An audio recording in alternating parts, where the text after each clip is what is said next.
Assalamualaikum warahmatullahi wabarakatuh. Waalaikumsalam warahmatullahi wabarakatuh. Alhamdulillahi rabbil alamin. Wassalatu wassalamu ala ashrafil anbiya'i wal mursalin. Nabiyyina Muhammadin wa ala alihi wa ashabihi ajma'in. Amma ba'd. Ikhwati fillah, a'azanallahu wa iyyakum. Alhamdulillah. Segala puji hanya milik Allah Subhanahu wa taala yang telah memberikan segala karunia dan taufiknya kepada kita, yang mana Allah mengizinkan kita untuk bertemu kembali di kajian kitab Khulasatu Ta'zimil Ilmi, ringkasan dari kitab Ta'zim Al-Ilm, pengagungan ilmu,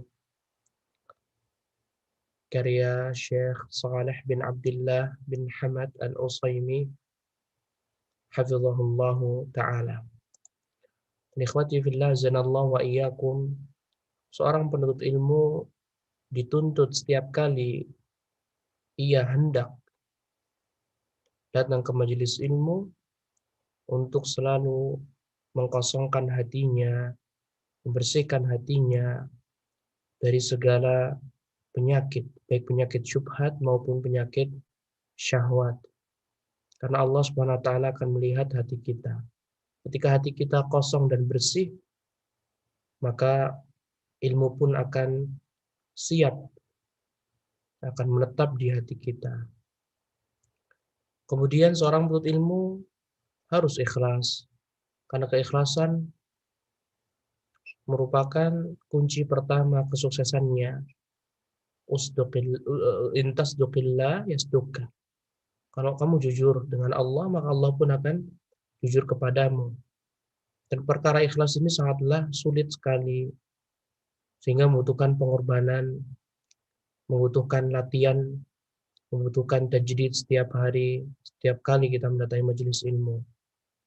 Jangan kita mendatangi majelis ilmu tujuannya untuk dekat kepada seorang ustaz, untuk dipuji seorang ustaz, untuk dipuji temannya. Tidak boleh. Kemudian penuntut ilmu harus jamu himmatin nafsi alaih, mengumpulkan semua tekadnya dalam menuntut ilmu. Tidak boleh setengah-setengah dalam menuntut ilmu. Ilmu mahal, membutuhkan pengorbanan. Kalau antum setengah-setengah dalam menuntut ilmu, maka antum tidak akan sukses dalam menuntut ilmu. Kemudian seorang penuntut ilmu harus memalingkan, memberikan seluruh semangatnya untuk mengkaji Al-Quran dan Sunnah. Mengkaji Al-Quran dan Sunnah sesuai dengan pemahaman para sahabat ridwanullah alaihim ajma'in. Karena para sahabat, mereka adalah orang yang paling paham terhadap bahasa Arab. Para sahabat, mereka adalah orang yang terdekat Nabi SAW, dan mereka dijamin masuk surga oleh Allah Subhanahu wa taala. Maka orang yang berakal seharusnya mengkaji Al-Quran dan Sunnah sesuai dengan pemahaman para sahabat ridwanullah alaihim ajma'in, bukan menyelisihi mereka. Kemudian seorang penuntut ilmu harus meniti jalan yang benar. Jalan menuju ilmu sangatlah banyak sekali, sehingga kita membutuhkan jalan yang benar dalam menuntut ilmu. Jalan yang benar, singkat, cepat, dan kita menghasilkan ilmu yang banyak. Kemudian seorang penuntut ilmu harus mengambil seluruh cabang ilmu.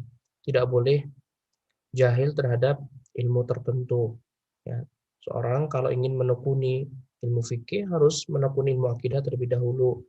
Dan sebaliknya, ketika seorang menekuni ilmu fikih, dia juga harus menekuni ilmu akidah, dan seterusnya. Tidak boleh fokus pada satu jurusan, karena ketika seorang fokus pada satu jurusan, maka akan ada ketimpangan, kejanggalan, kecacatan pada ilmunya yang lainnya. Kemudian seorang penuntut ilmu harus menubadarah ila tahsilihi, bersegera untuk mencari ilmu, tidak menunda-nunda. Ketika ada waktu luang dan kebetulan ilmunya kita butuhkan, maka kita segera mendatanginya. Nah, kemudian gunakan waktu muda, waktu yang penuh keberkahan, karena waktu muda ini kalau kita diberikan taufik oleh Allah Subhanahu wa taala di masa muda dan kita menggunakannya untuk ilmu agama, maka Allah Subhanahu wa taala akan memberkahi waktu kita. Kemudian seorang penuntut ilmu harus perlahan-lahan dalam menuntut ilmu. Tidak boleh menuntut ilmu secara ketergesaan, terburu-buru. Ya. Yang dijadikan ibrah dalam menuntut ilmu adalah bagaimana ilmu itu menetap di hati kita. Bukan yang dijadikan ibrah adalah antum bisa khatam sebuah kitab dalam waktu yang cepat. Antum membaca sebuah kitab dengan waktu yang cepat. Bukan itu tujuannya. Tapi bagaimana ilmu itu meresap ke dalam hati kita. Sebagaimana Al-Quran. Tujuan Al-Quran diturunkan bagaimana Al-Quran ini bisa meresap di hati Nabi SAW dan menancap kuat. Sehingga membutuhkan munajjaman, mufarraqan, berangsur-angsur. Sehingga untuk ilmu membutuhkan waktu yang sangat lama. Kemudian penuntut ilmu harus bersabar terhadap ilmu. Ketika belajar harus bersabar. Ketika menyampaikan juga harus bersabar. Semuanya membutuhkan kesabaran. Hidup di dunia ini penuh dengan keluh kesah, penuh dengan cobaan. Maka kita harus bersabar. Lihatlah firman Allah Subhanahu wa taala, "Laqad khalaqnal insana fi kabad." Sungguh kami Allah telah menciptakan manusia dalam keadaan bersusah payah. Kudrat kita, Allah menciptakan kita dalam keadaan bersusah payah. Hidup di dunia bersusah payah. Penuh dengan cobaan, penuh dengan lika-liku, penuh dengan celaan, penuh dengan hinaan, penuh dengan suudzon teman kita kepada kita, penuh dengan apapun itu. Maka kita harus bersabar. Seorang penuntut ilmu harus lebih bersabar daripada orang awam. Dan barang siapa bersabar, maka dia akan mendapatkan pahala tanpa batas.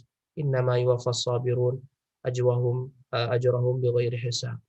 Kemudian seorang penuntut ilmu harus berusaha berpegang teguh dengan adab-adab ilmu.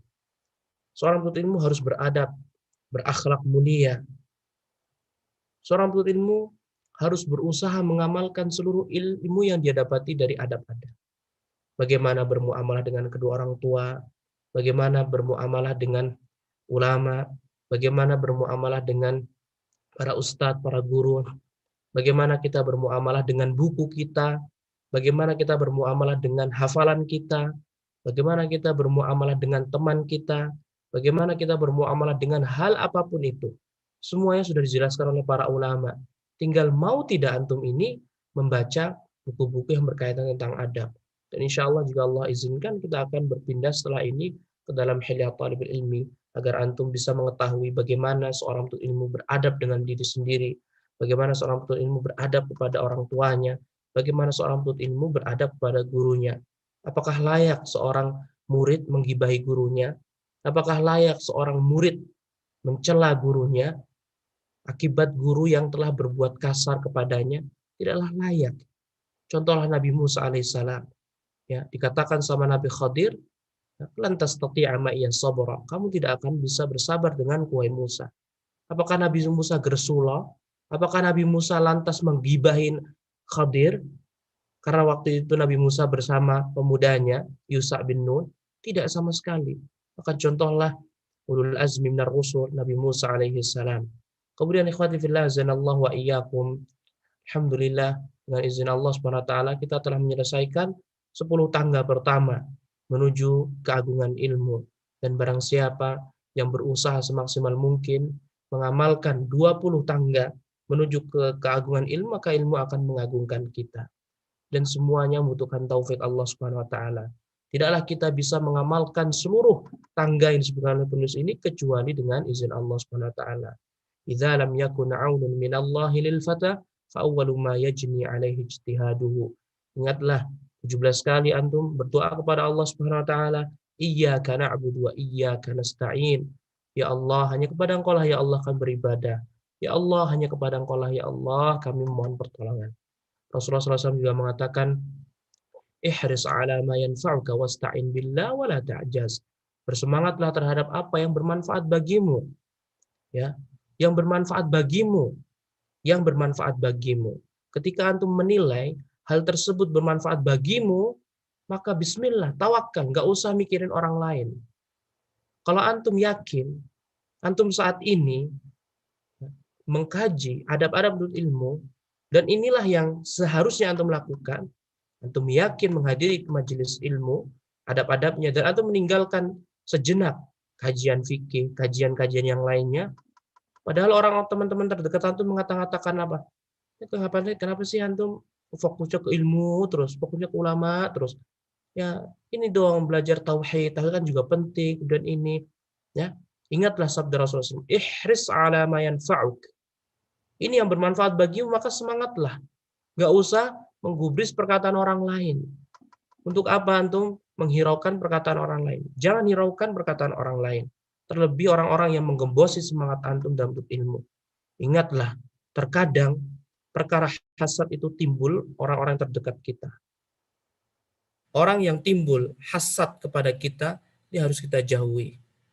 Sehingga ikhwati fillah zanallahu wa iyyakum, berusahalah memohon kepada Allah Subhanahu wa taala agar dijauhkan dari perkara-perkara hasad ya. Karena terkadang perkataan ini bisa menghancurkan jati diri antum, menghancurkan semangat antum.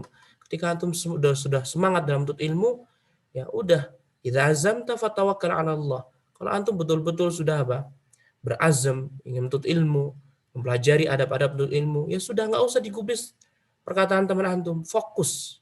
Tawakkal 'ala Allah. Menyandarkan segala urusan pada Allah Subhanahu wa taala. Nah, dan alhamdulillah kita sampai di al-ma'qid al-hadi ashar, ya, tangga yang ke-11 berkaitan tentang siyanatul ilmi amma yashinu mimma yukhaliful muru'ata wa yukhrimuha. Menjaga ilmu agama dari hal-hal yang mengotorinya, yang membuat dia buruk. Ilmu agama kan mulia. Ya, sehingga kita harus menjaga kemuliaan ilmu itu dari hal-hal yang bisa menghancurkannya, dari hal-hal yang membuat ilmu itu terlihat buruk di mata orang lain. Nah, tafadhal. Bismillah wassalatu wassalamu ala Rasulillah. Qala al-muallif hafizahullah ta'ala al-maqidul hadiya asyara siyanatul ilmi amma yashinu mimma yukhaliful muru'ata wa yukhrimuha. Man lam yasunil ilma lam yasunhul ilmu kama qala Syafi'iyyu wa man akhalla bil muru'ati bil wuqu'i fi ma yashinu faqad istakhaffa bil ilmi falam yu'azzimhu wa waqa'a fil batalati fatufda bihil halu ila zawali fatufdi bihil halu ila zawalis mil ilmi anhu.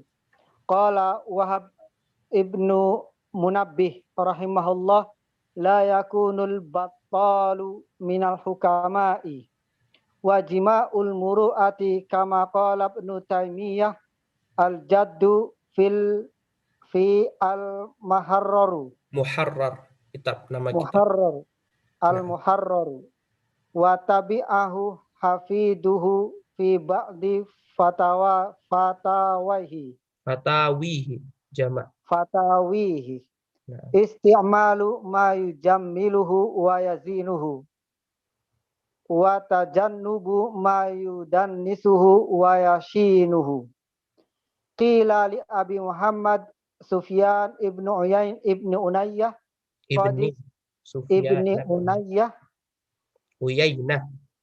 Ibni Uyainah qadistan batta minal Qur'ani kulla syai'in fa ainal muru'atu fihi faqala fi qawlihi ta'ala khudhil afwa wa'mur bil urfi wa'rid anil jahilin. Al-A'raf. Fa fihil muru'atu wa husnul adabi wa makarimul akhlaqi. Wa min alzami adabin nafsi lit talibi tahallihi bil muru'ati wa ma yahmilu 'alaiha wa tanakubuhu huwa khawarimuha allati takhillu biha kahalki lihiyatihi au kasratil iltifati fit tariqi au muddir rijlaini fi majma'in nasi min ghairi hajatin wala daruratin da'iyatin au sah au suhbatil arzali wal fusaqi wal mujani wal battalin au musara'atil ahdathi wasighari. Nah, barakallahu fiik. Ikhwati fillah zanallahu wa iyyakum, penulis hafizahullah Syekh Saleh beliau mengatakan al-ma'qid al-hadi asyar, prinsip yang ke-11 atau tangga menuju ilmu yang ke-11, menuju pengagungan ilmu yang ke-11 adalah siyanatul ilmi, menjaga ilmu. Ilmu jauharun latif.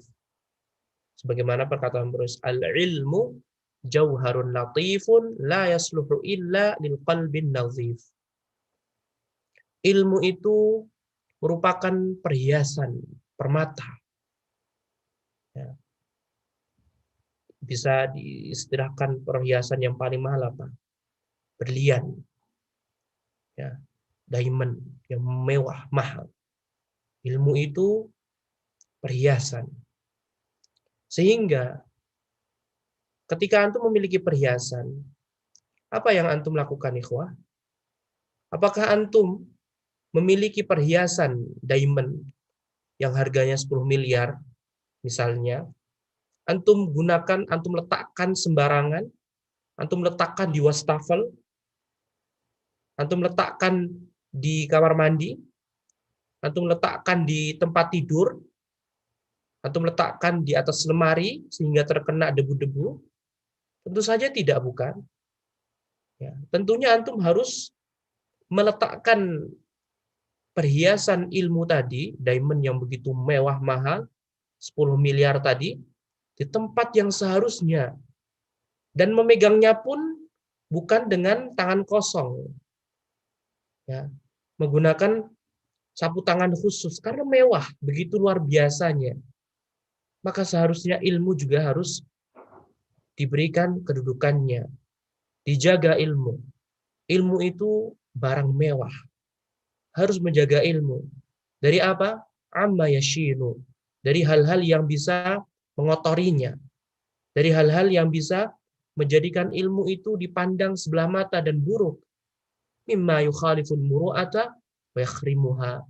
Dari hal-hal yang bisa menghilangkan muru'ah, kewibawaan ilmu dan kehancurannya. Nah, seorang penuntut ilmu, seorang yang di dalamnya terdapat ilmu Al-Quran dan Sunnah, seorang ustaz, seorang da'i, seorang penuntut ilmu, seorang santri, seorang santriwati, ya, siapapun yang di dalam hatinya terdapat ilmu, maka seharusnya dia harus menjaga kewibawaannya. Jangan sampai dia tampil di hadapan orang-orang, di hadapan masyarakat awam dengan penuh apa? Kehancuran wibawanya. Harus dijaga wibawanya seorang ustaz. Seorang penuntut ilmu harus berwibawa. Apakah pantas seorang penuntut ilmu agama yang mengkaji Al-Quran dan Sunnah bertahun-tahun, kemudian jalan menggunakan celana pendek, ya, menggunakan pakaian yang terlihat ketiaknya, apakah pantas semacam seperti itu? Tidaklah pantas. Walaupun dinilai kalau selama menutup aurat dibolehkan, ya, misalkan kita memakai yang pakai tadi, ya, pakai celana baju dalam tadi yang terlihat ketiaknya, tidak masalah. Tetapi ketika antum keluar, misalkan ingin membuang sampah, misalkan antum pakai pakaian seperti itu, maka tidak selayaknya. Ini penghancur wibawanya antum. Kemanakah antum? Harus diperhatikan. Adab-adab berpakaian harus diperhatikan. Masa seorang penuntut ilmu memakai pakaian yang isbal, menutup mata kakinya? Masa seorang penuntut ilmu, ya, tampil dengan pakaian yang tidak mengenakan dipandang, robek-robek semuanya? Nah, ilmu itu perhiasan. Ketika ilmu sudah merasuk dalam hati antum, di dalam diri antum, maka antum harus menjaganya. Jadilah antum dan badan antum ini sebagai kotak perhiasan yang selayaknya memegang ilmu yang mewah tadi. Kata penulis, man lam yasunil ilma lam yasunhul ilmu. Kama qala Syafi'i. Siapapun orang yang tidak mau menjaga ilmu agama, maka ilmu tidak akan menjaganya. Ilmu akan marah ketika antum tidak mau menjaganya. Ilmu akan marah ketika antum tidak mau memuliakannya. Ilmu mulia harus antum jaga. Man lam yasunil ilma, siapapun yang tidak mau menjaga ilmu dari hal-hal yang mengotorinya, lam yasunhul ilm, maka ilmu tidak akan pernah mau menjaganya. Sehingga jangan sekali-kali antum menghancurkan perhiasan ilmu. Kalau antum sekali saja mengotori ilmu antum yang ada di dalam hati antum, maka seterusnya ilmu tidak akan mengangkat derajat antum. Percuma antum akan bertahun-tahun mengisi belajar ilmu agama, gak akan sukses antum. Gak akan tinggi derajat antum di masyarakat. Kama qala Syafi'i. Inilah yang dikatakan oleh Imam Syafi'i rahimahullah. Kemudian beliau mengatakan, waman akhalla bil muru'ati bil wuqu'i fi ma yashin faqad istakhaffa bil ilmi. Falam yu'azzimhu wa waqa'a fil batalah fatufdi bihi al-hal ila zawalismil ilmi anhu. Siapapun yang minim etika dan adabnya dengan melakukan hal-hal yang tidak terpuji, sejatinya ia telah meremehkan ilmu, tidak mengagungkannya, serta menjadi pemalas, lalu akan berujung pada lenyapnya ilmu dari diri dia. Lihatlah, siapapun yang meremehkan adab dan etika, siapapun yang merelakan ilmu yang ada di dirinya terkotori, maka dia dinilai tidak akan pernah mengagungkan ilmu. Wa waqa'a fil batalah, dan dia akan terjatuh dalam kemalasan. Karena dia telah mengotori perhiasannya. Fatufdi bihil halu ila zawalismil ilmi anhu. Kalau sudah seperti itu, ilmu akan hilang dari diri antum. Maka jangan sekali-kali antum menghilangkan perhiasan ilmu. Jangan pernah sama sekali mengotori ilmu. Kemudian penulis hafizahullah menyebutkan azhar dari seorang ulama, Wahab bin Munabbih. Wahab bin Munabbih rahimahullah, beliau mengatakan, la yakunul battal minal hukama. Orang yang tidak beretika, tidak beradab, tidak akan pernah menjadi seorang yang bijak. Gak akan pernah terangkat derajatnya. Sehingga ikhwati fillah zanallahu wa iyyakum, pentingnya menjaga etika, pentingnya menjaga adab ilmu. Ilmu bagaikan perhiasan. Ketika antum menjaga perhiasan antum, maka antum akan terpuji. Ketika antum tidak mau menjaga perhiasan antum, ilmu tadi, justru malah mengotorinya, maka antum tidak akan terpuji di tengah-tengah masyarakat.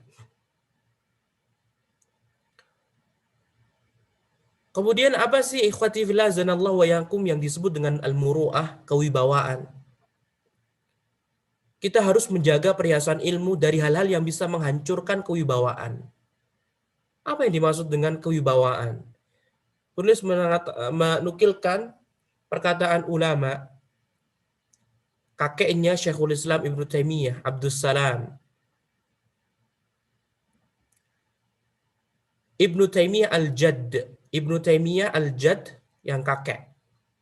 Karena Taimiyah itu kakek, tetapi bukan kakek pertamanya Syekhul Islam. Hanya saja lebih terkenal Ibnu Taimiyah. Apabila disebut Ibnu Taimiyah, maka yang dimaksud adalah yang terakhir. Karena kita memiliki 3 Ibnu Taimiyah yang terkenal. Yang pertama, Ibnu Taimiyah yang dijuluki Syekhul Islam, nama aslinya adalah Ahmad. Kemudian yang kedua, ayahnya. Dia juga disebut Ibnu Taimiyah, Al-Ab. Ayah. Dan dia namanya Abdul Halim, seorang ulama juga. Kemudian yang ketiga, Ibnu Taimiyah Al-Jadd. Ibnu Taimiyah sang kakek. Kakeknya siapa? Ya Ibnu Taimiyah Syekhul Islam. Nama aslinya adalah Abdus Salam. Sehingga Ibnu Taimiyah yang asli, yang murni, yang terkenal itu Ahmad bin Abdul Halim bin Abdus Salam. Ketiganya ulama semuanya. Hanya saja ayahnya tidak seterkenal kakek dan Ibnu Taimiyahnya. Sehingga kata Imam Az-Zahabi rahimahullah, beliau mengatakan ayahnya ini bagaikan bintang di 2 bulan. Ya, kakeknya yaitu Abdus Salam bagaikan bulan, rembulan, cahayanya sedikit, nggak terlalu terang. Kemudian Ibnu Taimiyah bagaikan matahari, cahaya yang begitu luar biasa, menyinari semuanya. Adapun ayahnya Ibnu Taimiyah yang bernama Abdul Halim, ya bagaikan bintang, yang cahayanya ya mengeluarkan cahaya untuk orang-orang sekitarnya. Tapi tiga-tiganya adalah ulama. Nah, kakeknya Syekhul Islam Taimiyah yang bernama Abdul Halim, beliau memiliki kitab yang sangat terkenal bernama Kitab Al-Muharrar. Kemudian juga diikuti oleh cucunya Syekhul Islam di beberapa kitab fatwa-fatwa beliau. Intinya adalah sang kakek mengatakan dan anak pun cucunya Ibnu Taimiyah pun juga mengatakan. Mengatakan apa? Mengatakan perihal muru'ah itu apa sih, ikhwah? Kewibawaan itu apa sih? Kata Syekhul Islam dan kakeknya, isti'malu ma yujammiluhu wa yazinuhu. Kewibawaan ilmu maksudnya adalah apa? Isti'malu ma yujammiluhu wa yazinuhu. Menggunakan hal-hal yang bisa menghiasinya dan mengindahkannya. Menggunakan hal-hal yang bisa mengindahkan ilmu dan menghiasi ilmu. Wa tajannubu ma yudannisuhu wa yashinuhu. Dan menjauhkan ilmu dari hal-hal yang bisa mengotorinya dan menjadikan aib bagi ilmu. Sehingga kalimat muru'ah ini umum.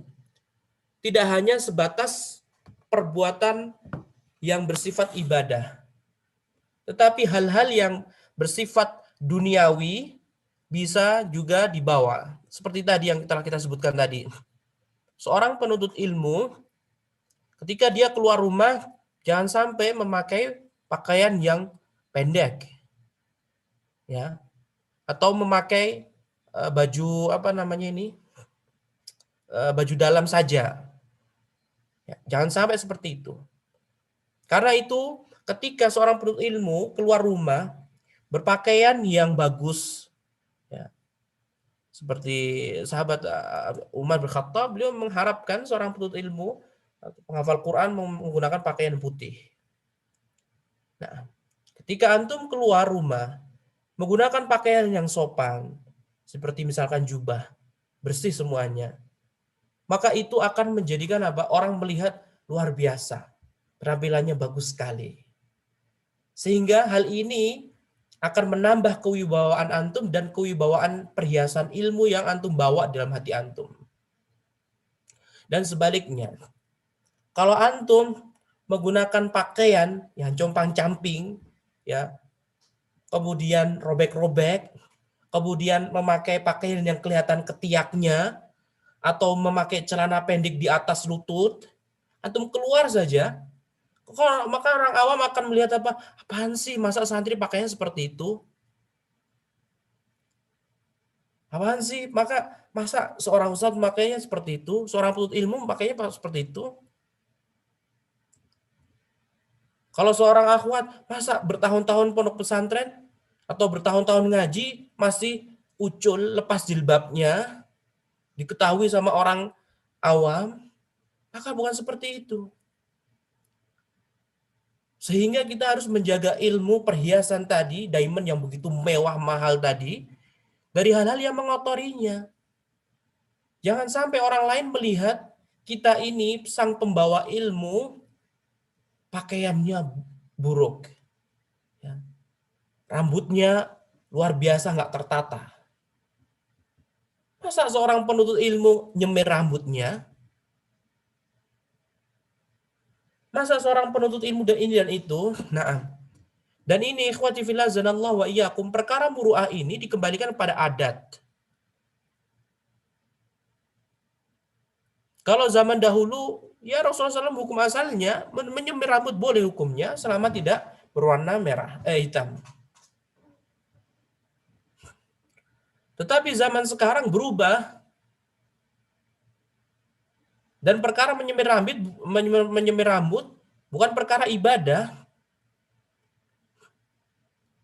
Sehingga ikhwati fillah zanallahu wa iyyakum, antum harus memperhatikan kondisi masyarakat antum. Dan di masyarakat, siapapun yang menyemir rambutnya, baik laki-laki maupun perempuan yang terlihat gitu ya, maka akan hancur wibawanya. Langsung dicap anak nakal, dicap anak durhaka, dicap orang yang tidak beradab. Atau juga sama seperti rambut yang begitu panjang. Ketika dia memiliki rambut yang begitu panjang sekali, yang melebihi teman-temannya, yang di masyarakat akan dinilai ini tidak bagus. Walaupun Nabi SAW zaman dahulu beliau pernah, rambut beliau sepanjang sepundak pernah. Tapi untuk saat ini, orang akan menilai negatif. Orang awam akan menilai, masa penuntut ilmu pakaian rambutnya panjang? Seorang ustadz, rambutnya panjang, dinilai dicap negatif. Sehingga dengan hal-hal ini, ikhwati fillah zanallahu wa iyyakum, antum harus hindari. Ikuti kebanyakan orang. Jangan berbuat hal yang senonoh atau mencari perhatian orang. Sehingga dalam ilmu fikih dilarang kita memakai pakaian syuhrah. Pakaian yang tidak dikenal oleh masyarakat kita. Kalau sudah dikenal ya tidak masalah, seperti cadar sudah dikenal, maka antum pakai cadar nggak masalah. Seperti pakai jubah nggak masalah juga. Ya, sudah dikenal oleh masyarakat. Tapi ketika antum ya, di sebuah tempat dan antum memakai pakaian yang bisa memfitnah mereka sehingga mereka lari dari ilmu yang antum bawa, maka lebih baik ditinggalkan sejenak. Nah, kemudian penulis hafizahullah menukil asar dari Imam Sufyan bin Uyainah rahimahullah. Sufyan ada dua, Sufyan bin Uyainah sama Sufyan bin Sa'id Ats-Tsauri. Ya, lebih dahuluan Sufyan bin Sa'id Ats-Tsauri meninggalnya, baru habis itu Sufyan bin Uyainah. Imam Ahmad pernah berguru dengan Sufyan bin Uyainah. Imam Ahmad tidak berguru dengan Sufyan bin Sa'id Ats-Tsauri. Nah, qila li Abi Muhammad Sufyan bin Uyainah. Pernah dikatakan kepada Abu Muhammad yang bernama Sufyan bin Uyainah. Qad istanbatta. Nah, minal Qur'ani kulla syai'in fa ainal muru'atu fih. Wahai Imam, engkau telah bisa mendatangkan dalil-dalil dari Al-Quran segalanya. Ya, karena beliau ulama. Jadi ada seorang bertanya, wahai Imam, engkau tuh luar biasa loh. Setiap permasalahan duniawi dan ukhrawi antum bisa mendatangkan dalilnya. Ya, seperti inilah salafus saleh.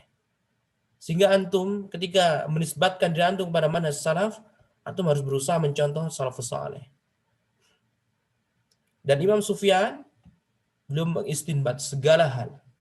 Tidak hanya Imam Sufyan saja, Imam Syafi'i, Imam Malik, Imam Abu Hanifah, Imam Ahmad, dan imam-imam yang lainnya, mereka bisa mendatangkan dalil-dalil Al-Quran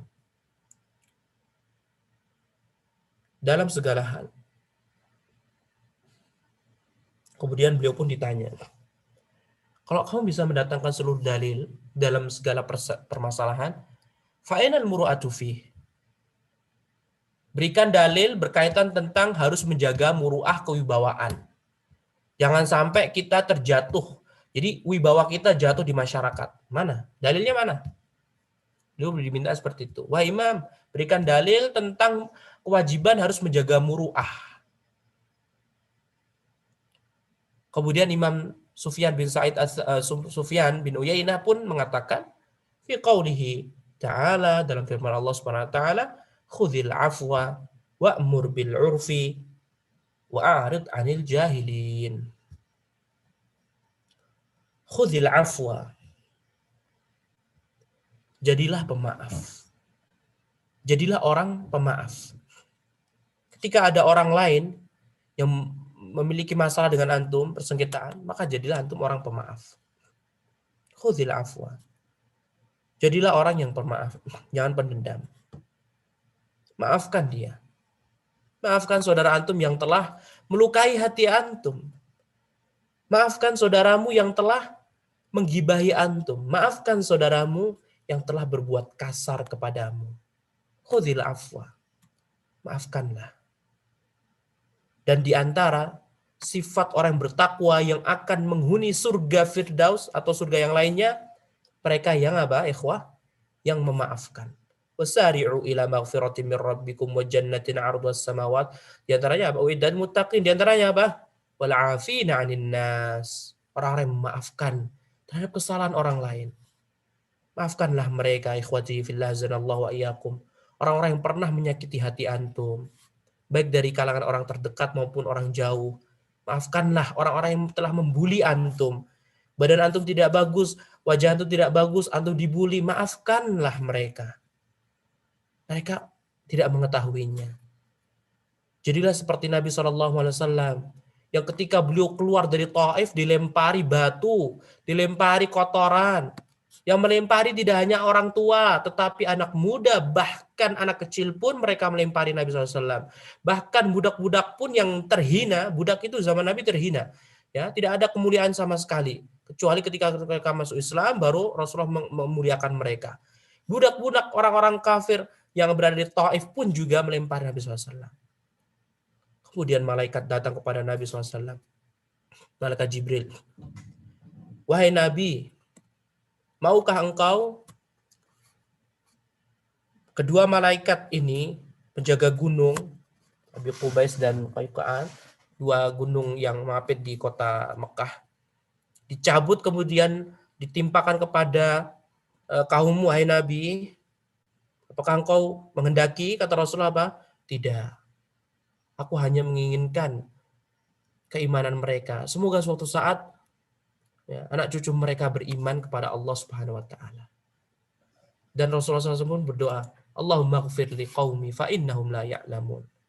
Ya Allah, ighfir li qaumi. Tutupilah dosa mereka dan ampunilah ya Allah. Fa innahum la ya'lamun. Karena mereka tidak mengetahui. Andai mereka mengetahui. Nah, sehingga dari sini ikhwati fillah zanallahu wa iyyakum, kita tidak boleh mengejudge sekalipun dia orang kafir, sekalipun dia orang non-muslim masuk neraka. Tidak boleh. Akidah Ahlussunnah tidak boleh menvonis perorangan ya, perorangan. Bukan secara umum. Kalau secara umum ya kita wajib mengatakan orang kafir masuk neraka. Udah ketetapan Allah Subhanahu wa taala. Orang yang menyekutukan Allah masuk neraka. Tapi untuk perorangan tidak boleh. Apalagi orang yang sudah meninggal dunia. Jaga lisan antum. Jangan apa? Serampangan menvonis mereka kafir. Walaupun antum mengetahui dari lahir sampai meninggal dunia dia tidak pernah bersujud pada Allah Subhanahu wa taala. Ya. Lagi pula antum juga tidak akan pernah ditanyai oleh Allah Subhanahu wa taala tentang tetangga antum yang kafir atau artis fulani atau pembesar fulani yang mereka tidak mengimani Allah Subhanahu wa taala. Enggak akan pernah ditanya antum di hari kiamat. Sehingga jagalah lisan antum. Jangan ya serampangan mengatakan fulan masuk neraka, fulan masuk neraka, fulan masuk neraka. Nah, mereka adalah umat atau kaum yang sudah meninggal dunia. Cukuplah antum fokuskan pada antum dan Allah Subhanahu wa taala. Nah, khudhil afwa, jadilah pemaaf. Wa'mur bil 'urfi. Dan ajaklah orang lain mengajak kebaikan. Ya. Hal yang berbau kebaikan, ajaklah orang lain. Kalau diminta untuk bantu share dakwah, share pamflet dan ini dan itu, dan antum mampu ya antum bantu. Wa'mur bil 'urfi.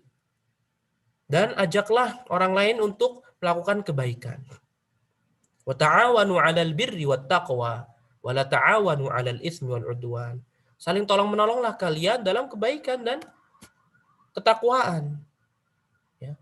Ihris 'ala ma yanfa'uka, bersemangatlah terhadap apa yang bermanfaat bagimu. Dan janganlah kalian tolong-menolong dalam perbuatan yang buruk dan dosa. Harus setiap muslim harus mengajak saudaranya ke dalam kebaikan.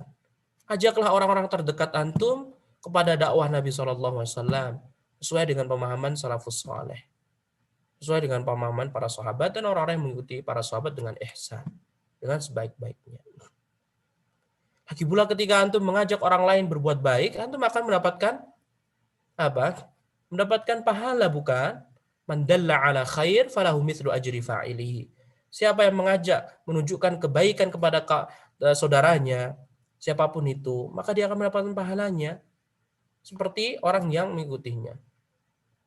Man da'a ila huda kana lahu minal ajri. Ya, siapapun yang mengajak kebaikan, petunjuk, maka dia akan mendapatkan pahala. Orang-orang yang mengikutinya, orang-orang yang mengikutinya, orang-orang yang mengikutinya. Tebarkan kebaikan. Ajak orang lain untuk berbuat baik. Jangan berpangku kepada seorang ustaz. Jangan berpangku kepada seorang dai. Jangan berpangku kepada seorang ulama. Ulama itu terbatas kemampuannya. Manusia biasa. Ustaz juga sama, terbatas. Butuh bantuan semuanya untuk menyebarkan agama Islam ini. Sehingga share kebaikan. Share dakwah. Dimanapun antum berada. Kalau antum ya, bisa men-share berupa tulisan, faedah-faedah, penggalan-penggalan faedah di status WhatsApp, ya gunakan. Ihris 'ala ma yanfa'uka wasta'in billah. Semangat. Rasulullah SAW mengatakan, "Man istata'a minkum an yanfa'a akhahu falyaf'al." Siapapun di antara kalian yang bisa memberikan manfaat kepada saudaranya, maka lakukanlah. Lakukan. Nggak usah malu. Kalau antum malu menge-share kebaikan di status WhatsApp antum, atau di status Facebook atau di Instagram Instastory, maka kapan lagi Islam akan jaya? Ikhwati fillah azanallahu wa iyyakum. Jumlah masyarakat kita ini banyak sekali, 270 juta sekian orang penduduk. Kita harus saling membantu, ajak kebaikan. La an yahdiyallahu bika rajulan wahidan khairun laka min humrin na'am.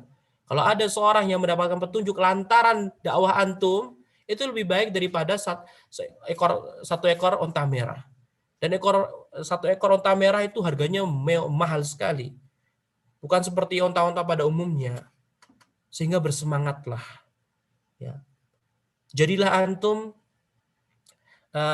sebagai orang yang merealisasikan nasihat dan pesan Nabi SAW. Rasulullah SAW bersabda apa? Balighu anni walau ayat. Sampaikan dariku walaupun satu ayat. Satu ayat sampaikan dari Nabi SAW. Atau dapatkan faedah, tulis. Qayyidul ilma bil kitabah. Ya, ikatlah ilmu itu dengan tulisan. Sampaikan di status WhatsApp antum. Jangan malah membuat status yang menggiring opini. Ya. Walaupun antum tidak menyebutkan, tapi antum mengajak orang lain agar menggibahinya. Tidak sepantasnya seperti itu. Apalagi menggibahi seorang guru. Hilang ilmu antum. Hilang keberkahan ilmu antum. Baru mendapatkan perlakuan kasar sedikit dari seorang guru, langsung down. Putus semangat. Udah nggak mau lagi belajar sama itu. Lagi pula ustadz yang lain juga banyak. Ustadz lain juga banyak kok. Ustadz lain juga banyak kok. Masih banyak ustadz yang bisa diambil ilmunya. Nggak harus sama ustadz fulan. Ya terserah antum. Isbir ala murril jafa min muallimi. Bersabar terhadap sikap buruk seorang guru. Fa inna rusubal ilmi fi nafaratihi. Ilmu itu berada di setiap guru. Dan antum harus yakini, setiap ilmu itu bertingkat-tingkat keilmuan. Setiap ulama, setiap ustadz itu bertingkat-tingkat keilmuannya. Yang bisa menilai juga antum sendiri. Ketika antum bermulazamah, bermajelis kepada ustadz fulan, antum akan mendapatkan faedah, paling faedahnya cuma ini doang, udah pernah anda dapat. Kemudian kalau bermulazamah dengan ustadz yang lainnya, antum akan mendapatkan yang lainnya. Antumlah yang bisa mengukur diri antum, mendapatkan faedah banyak apakah tidak. Ya.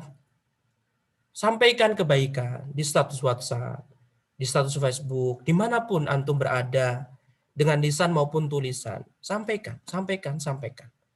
Ya, jangan malah media sosial antum digunakan untuk apa? Untuk menggibah, untuk ini.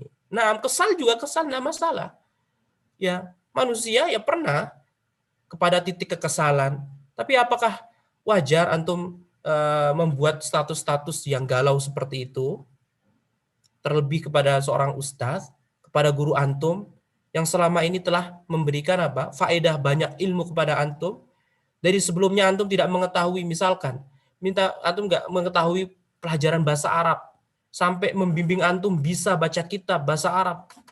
Ya. Dari sebelumnya antum tidak mengetahui permasalahan tentang tauhid, kemudian membimbing antum. Ya. Apakah hanya satu kesalahan akhirnya menggugurkan kebaikan yang lainnya?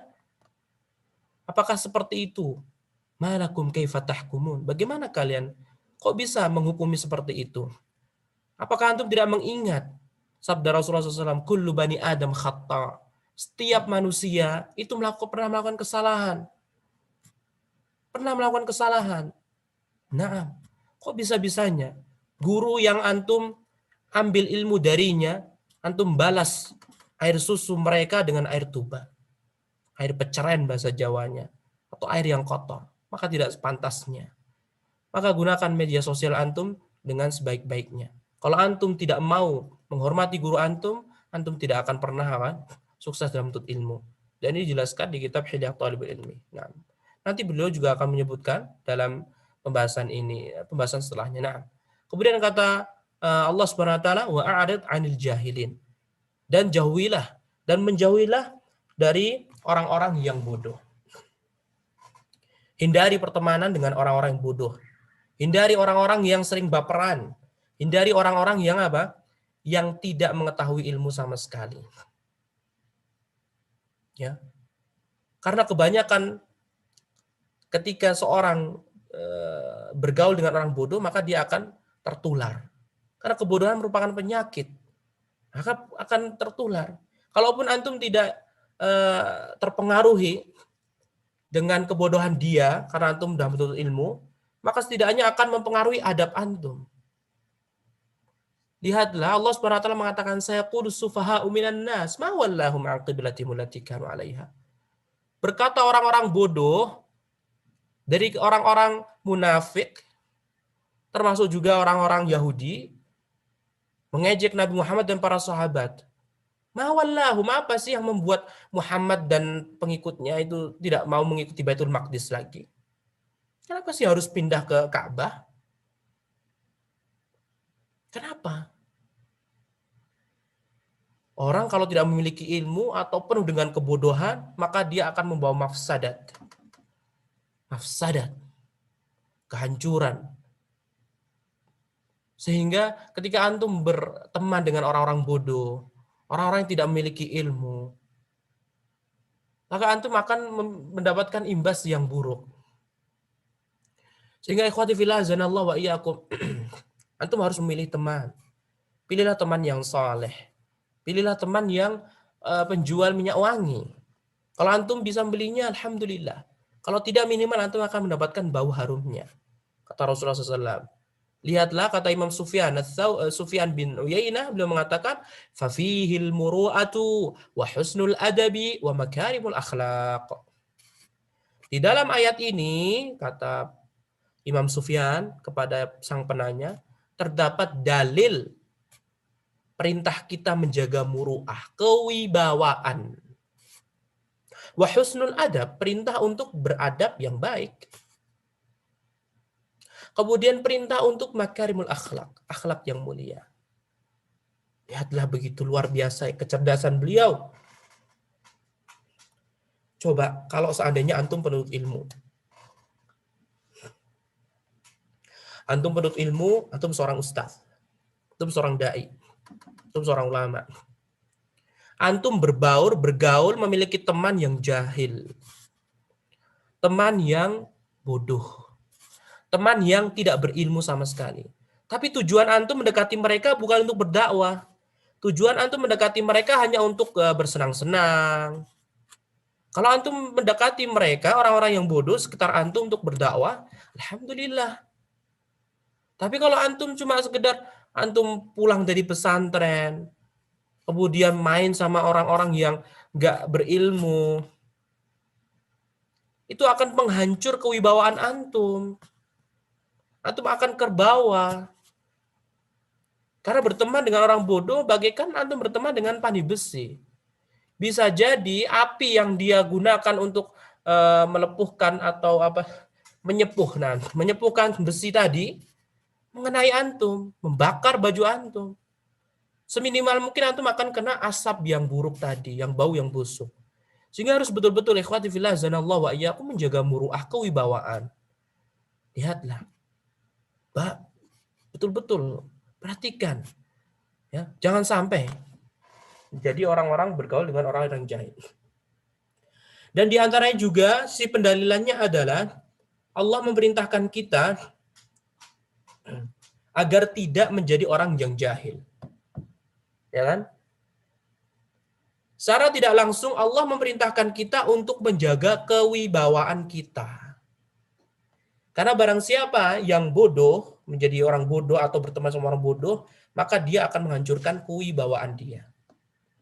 Apalagi seorang penuntut ilmu. Nah, harus menjaga kewibawaannya. Adapun sisi pendalilan husnul adab, ya adab yang mulia, tadi khudil afwa, jadilah orang yang pemaaf. Walaupun antum tidak salah, antum memaafkan. Ya, menghinakan diri untuk meminta maaf tidak masalah. Nah, dan itu merupakan adab yang mulia. Lihatlah Rasulullah SAW sebelum beliau meninggal dunia, ya, beliau meminta kepada semua orang, siapapun yang merasa dizalimi oleh beliau, dikurangi hak beliau, pernah merasa dijatuhkan kehormatannya, maka Rasulullah SAW pun meminta maaf. Rasulullah SAW meminta maaf. Minta maaf di dunia itu lebih baik daripada antum tangguhkan di akhirat. Antum kan tidak mau kan menjadi orang muflis, ikhwah. Jangan sampai menjadi orang muflis. Apa orang muflis? Orang muflis orang yang bangkrut. Orang yang bangkrut. Muflis. Membawa di hari kiamat dengan pahala sholat, pahala zakat, pahala ini, pahala itu. Tetapi di sisi lain dia melukai saudaranya, melukai saudarinya dengan perkataannya. Minta maaf. Tidak ada salahnya. Daripada antum menyesal di kemudian hari, kemudian saudara antum menuntut antum di akhirat, waliyadzubillah. Semoga Allah SWT menjauhkan kita dari orang-orang yang muflis. Nah, kemudian makarimul akhlak secara umum, akhlak yang mulia, diambil dari semuanya. Nah, kemudian ikhwati fillah zanallahu wa iyyakum. Kata penulis pun, ya, Syekh Saleh bin Abdullah bin Hamad al-Utsaimin hafizahullah, beliau mengatakan wa min alzami adabin nafsi lit-talib tahallihi bil muru'ati. Di antara adab penuntut ilmu yang harus ditekankan seorang penuntut ilmu, yang dia harus menekankan pada dirinya untuk beradab, adab apa ya ikhwah? Tahallihi bil muru'ah. Menghiasi dirinya dengan kewibawaan. Ingat ya ikhwah, kewibawaan ini bukan berarti antum menyombongkan diri. Kewibawaan, menjaga kewibawaan ini bukan berarti antum menjadi orang yang angkuh hidup di masyarakat. Gak mau berbaur dengan masyarakat. Menjaga kewibawaan ini bukan berarti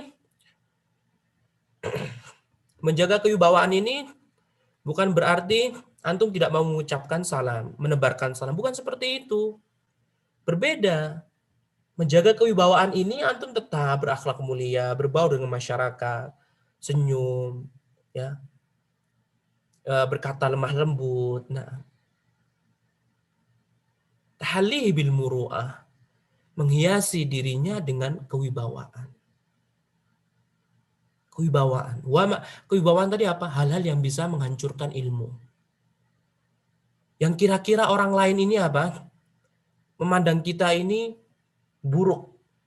kalau melakukannya. Maka itulah penghancur kewibawaan. Sehingga antum tetap berwibawa, ya, di hadapan jamaah antum, di hadapan ustadz antum berwibawa, ya, di hadapan orang lain, di hadapan ini berwibawa. Tetapi berwibawa di sini bukan berarti antum menjauhkan, bukan orang pesantren, nggak maulah berbaur sama itu. Rasulullah SAW berbaur dengan siapapun. Rasulullah berbaur dengan pelaku dosa besar pula bahkan. Dan beliau dekati mereka, nasihati mereka, dakwahi mereka perlahan-lahan. Akhirnya masuk Islam. Subhanallah. Ya, menjaga muru'ah bukan berarti bersikap sombong. Menjaga muru'ah bukan berarti kita menjauhi masyarakat. Nah, kemudian wama yahmilu 'alaiha, dan hal-hal yang bisa, ya, menghantarkan kepada muru'ah. Hal-hal yang bisa mendatangkan muru'ah. Ibarat kata, contoh misalkan, jangan sampai kita ini menghancurkan ilmu dengan sesuatu yang bisa menghancurkan kewibawaan kita dan yang menghantarkannya. Contoh misalkan meminta-minta. Apakah layak seorang ustaz? Apakah layak seorang penuntut ilmu meminta-minta untuk dirinya? Maka tidaklah pantas. Maka harus dihindari hal-hal semacam ini. Nah, dan segala jalan yang bisa mendatangkan muru'ah, kewibawaan, maka itu diharuskan. Nah, antum tadi tahu ya, muru'ah itu apa? Muru'ah itu menjaga kewibawaan agar kita di hadapan orang lain itu termasuk orang yang berakhlak mulia. Kita di hadapan orang lain itu termasuk orang yang berwibawa, yang memiliki adab yang tinggi itu. Dan hal-hal yang bisa membawanya. Nah, misalkan apa? Hal yang bisa membawanya? Senyum, murah senyum, ya. Kemudian sesekali bercanda, ya, sesekali ini dan itu. Nah, kemudian kata penulis, watana kubuhu khawarimaha allati takhillu biha. Dan yang harus dilakukan seorang penuntut ilmu adalah menjauhkan diri dari perilaku yang menodai etika. Tanakub artinya menjauhi. Menjauhi hal-hal yang bisa merusak tadi muru'ah kewibawaan. Misalkan, ya, sering bercanda, sering tertawa. Tertawa boleh, tapi jangan terlalu banyak tertawa. Nah, ya. Kemudian penulis menyebutkan contoh di antara hal-hal yang bisa menghancurkan kewibawaan adalah satu, kahalqi lihyatihi, mencukur jenggotnya.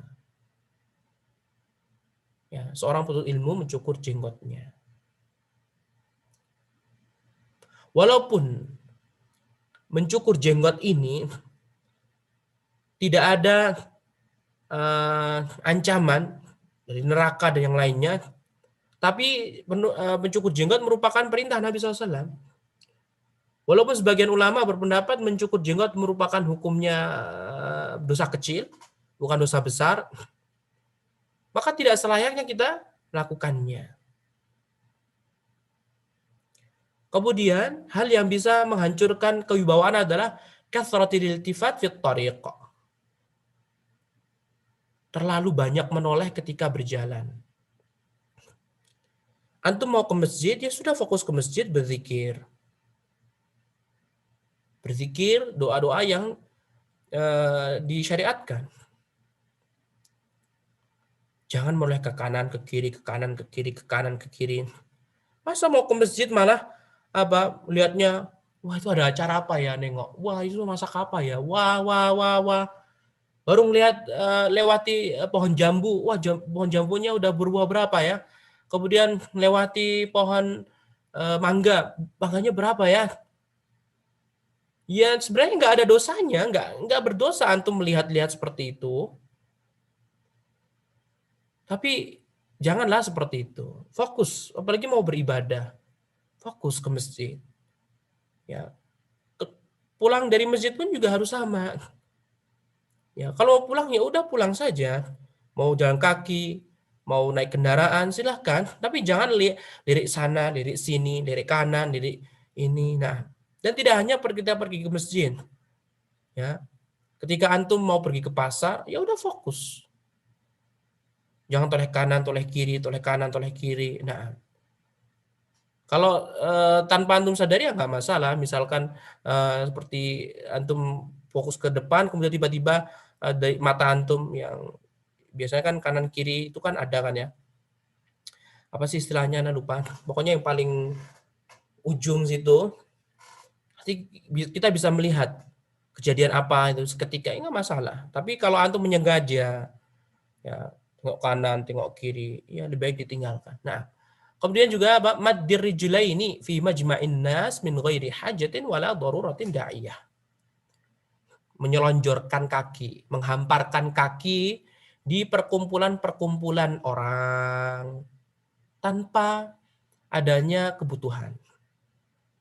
Misalkan antum nggak capek, antum nggak dari safar perjalanan jauh, ya ibarat kata antum lagi arisan tuh, arisan atau reuni atau apapun itu, nggak ada hal-hal yang membuat antum mengharuskan menjulurkan kaki antum, tapi tiba-tiba antum menjulurkan kaki aja.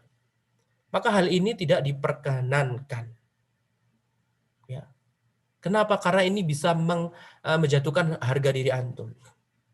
Apalagi dalam menuntut ilmu, apalagi sedang di majelis ilmu.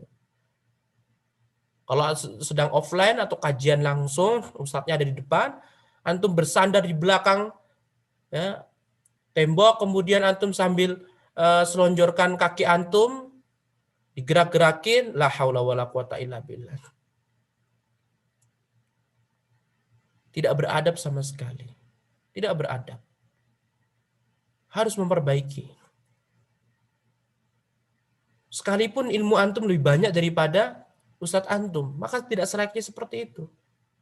Ketika antum menghadiri sebuah majelis ilmu, maka yang berhak berbicara itu ya ustadznya itu, walaupun dia adalah lebih muda daripada antum. Walaupun ilmu dia lebih rendah daripada antum. Karena tempat tadi sudah dikuasai ustadz antum. Dialah yang berhak. Lihatlah Rasulullah SAW marah ketika khutbah Jumat. Kemudian Rasulullah SAW juga memberikan arahan ketika khutbah Jumat. Ketika ada orang yang berjalan, kemudian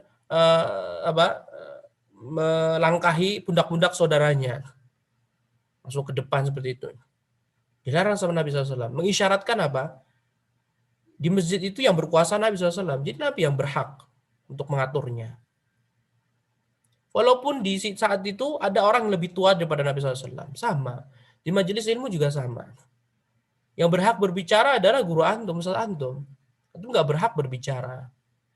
Antum juga tidak berhak tadi menjulurkan. Kalau ustadz pun marah, itu berhak dia. Dan ini pernah dilakukan oleh sang penulis juga. Antum bisa cek ya di YouTube nasihat Syekh Utsaimin tentang adab, atau antum tulis aja. Pernah ada yang membuat judul apa ya, Syekh Utsaimin atau Syekh Shalih Utsaimin marah begitu. Kemudian nanti di sana disebutkan, bukan marah sih, apa ya, tapi memang tulisan di YouTube-nya seperti itu. Intinya Syekh Utsaimin pernah melihat di majelis beliau ada seorang murid yang bersandar di tiang, langsung dinasihati. Pernah juga ada seorang murid yang dia ini mengangkat telepon, langsung dinasihati. Ya, karena ini semuanya khawarim muru'ah. Ya, tidak menjaga adab baik di dalam ilmu agama, dalam majelis ilmu maupun yang lainnya. Apalagi sekarang kayak misalkan lagi rapat, ada telepon masuk. Dan sebelumnya memang tidak diperkenankan mengangkat telepon. Rapatnya rapat